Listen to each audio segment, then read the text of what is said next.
All right. Hi, everyone. I hope you're having a great day. I'm Honestine Uchino, and I'm an instructor with the Cloud Project, and today I'm going to be talking about fabric and fiber arts. More specifically, we are going to talk about fabric and its impact on the world around you. So, here are the materials you will need for this lesson.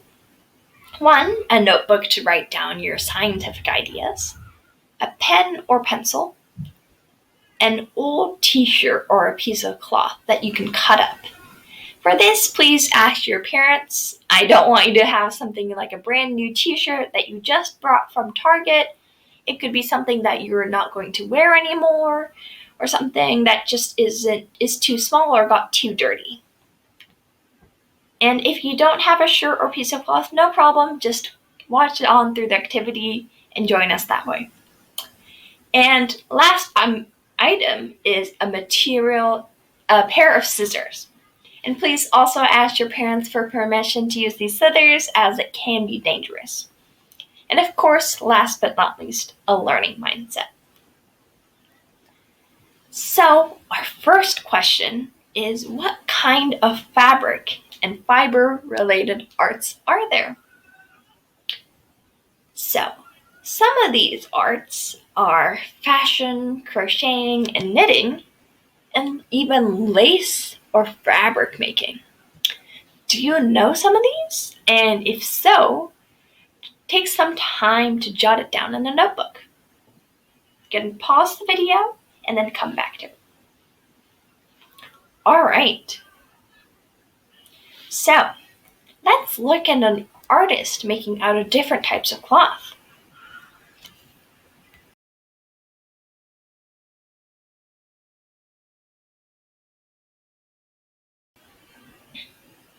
This is a long video, so I'm going to skip some part of it. But what animal is she making? And how is she using different pieces of cloth to get there? So she's starting like this, and then where does she end up? Let's skip.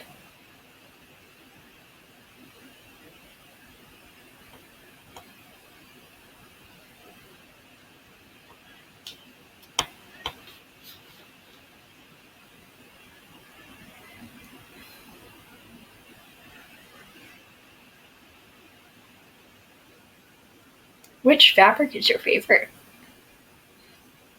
I personally like the one right there with the white and the polka dots.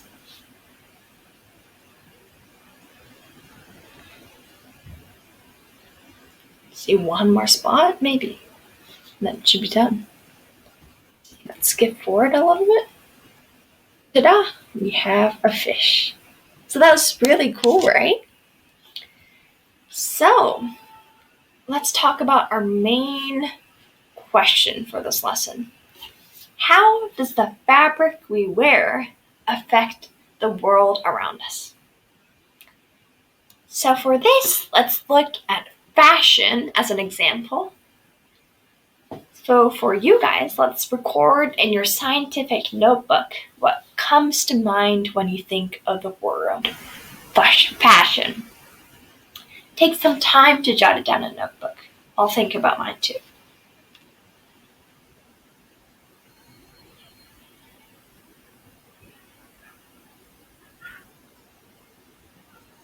Alright, if you don't need more time, pause the video and come back to it. But for me, I thought of this.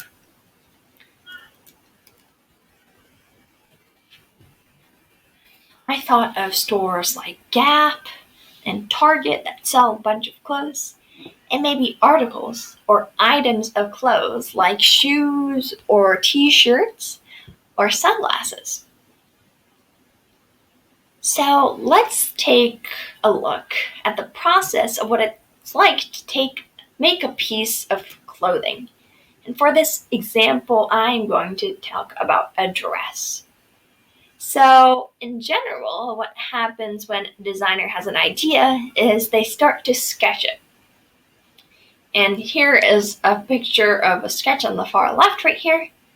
And then if they're happy with the sketch idea, then they move on to making it. So making it can involve a lot of fabric cutting and then sewing and then gluing a bunch of things together and then editing it or altering it and then changing it back where they like it until they're finally very happy with the product. And if they're happy, they go to someone else to get approval saying, can I make this dress or can I sell this dress? And then if the approval person is very happy with the dress, then they say, yes, you may go and create it and sell it to a bunch of people.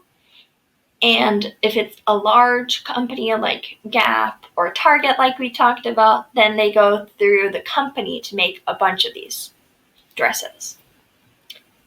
Now, there's this term called fast fashion. Maybe you've heard of it before, maybe you haven't. So today we're going to explore what fast fashion is and what's the difference between fast fashion and regular fashion. So what does fast fashion mean? Fast fashion is the idea that companies produce clothing for cheapness and for trendiness and very fast clothes cycles. So instead of having seasonal clothes, such as fall clothes or winter clothes, they might come up and make new clothes every 2 weeks or so, just to keep up with a lot of the trends that are coming up. So it's a very fast thing. That's a very fast timing of making stuff, right? Say, for example, if a green sweatshirt was really trending on the internet, a company might make 100 or not even 100 million of them and then sell it throughout their stores. And then after 2 weeks, there might be an orange sweater that comes up because that's what's popular now. And like that. And while there's so many great things about fast fashion because you get trendy styles, you get a lot of choices, and it's very cheap, there are some things that are not so great about it towards the environment. For example, you get a lot of waste.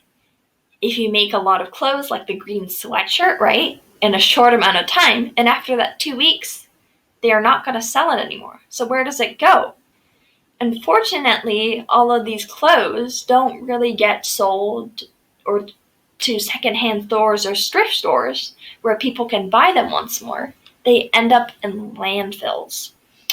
And when they end up in landfills, they hurt our Earth by releasing a lot of greenhouse gases when they decompose. And for those who don't know what greenhouse gas emissions are, it's the process of greenhouse gases like CO2 and methane going up into the atmosphere and then trapping the sun's heat into the Earth, making the climate change happen and the rise in the Earth's temperatures.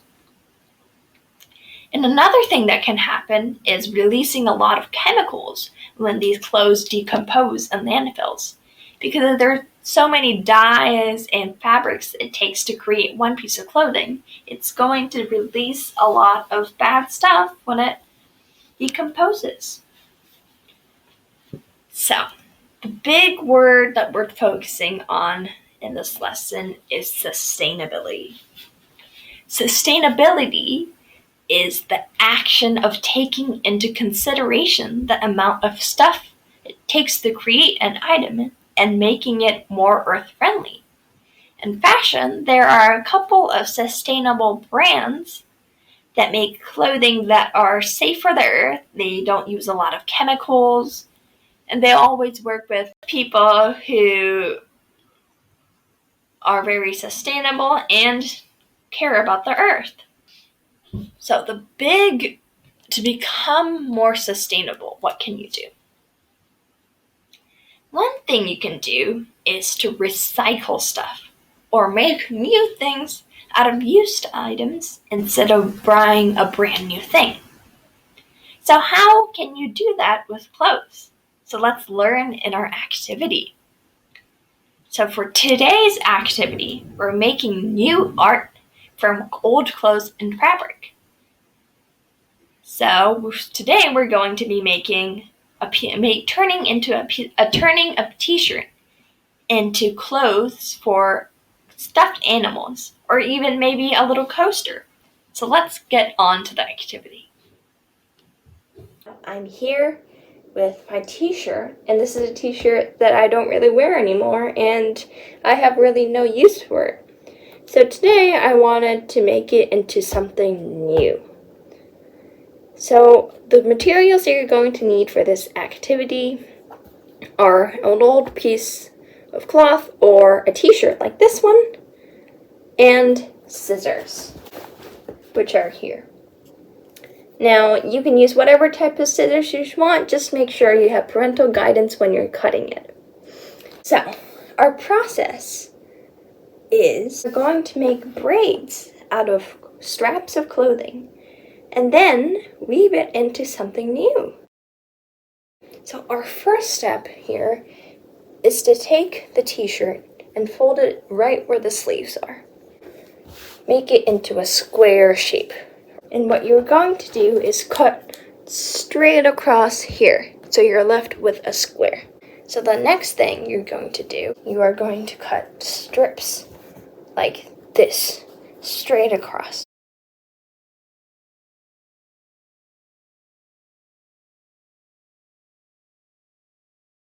Now we have a lot of strips of clothing here. And what we're going to do with these is that you are going to braid them. And for those who braid hair, this is going to be fairly easy, but for those who don't, no worries, it's going to be a fairly easy tutorial. What we first want to do is take 3 of these clothing strips. So we're going to do 1, 2, and then 1 more, 3. What you want to do is you're going to tie it right here. So you're going to go 1 loop and then through and this. After you get a tie is you're going to have a right one, a middle one, and a left one. You're going to take this far right one here and always bring it to the middle. You're going to take this next one left and bring it into the middle.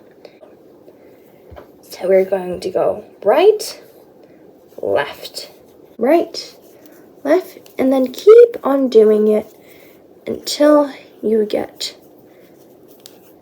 to the center. And then we're going to tie it off.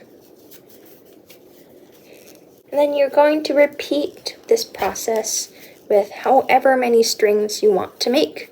Alright, so I completed making my 5 strings. And what I want to do with this project is make a scarf for my stuffed animals.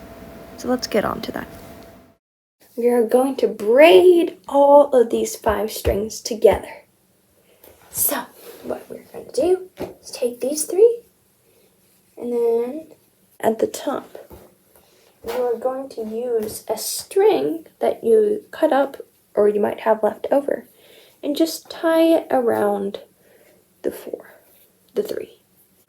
And once you're done with the ends, you can cut it. So now you have a bunch of these 3 cords to connect it. Braid them like this, like so, and to create one big braid.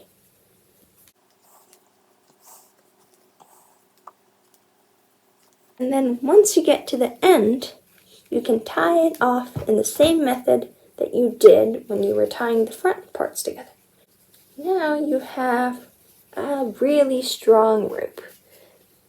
And for this, you can honestly make it into a bracelet or a headband and put it around your head and tie it. Or you can actually make it bigger and even stronger rope. So that's why I'm going to do. There's really so many purposes for making a rope yarn. So what I'm going to do is actually, I'm not going to braid this in. I'm just going to tie it around so it looks like it's going to be a 3-string scarf. And you're going to tie it at the edges here in the same way that you tied off the 3 heads. And then cut it. So, now you have a wonderful scarf So what we did is we took a t-shirt that probably might have just been thrown away or given to a thrift store where it might have not even been bought, and turned it into something new that you could use every day. So, in summary of the class, we learned about how sustainability and fashion are very closely related, and then using recycling or reusing old clothes to stay aware of these issues. So I hope you learned some new skills today. Keep on recycling your old clothes. Don't throw them away and then just put them in the trash. Think of new ways you can recycle and become more sustainable and friendly toward the earth. So that's it for today. I hope you had fun. And please make sure to check out the quiz, which is in the description below. And if you enjoyed this video or learned something new, consider liking this video or subscribing to the Cloud Project. Thank you!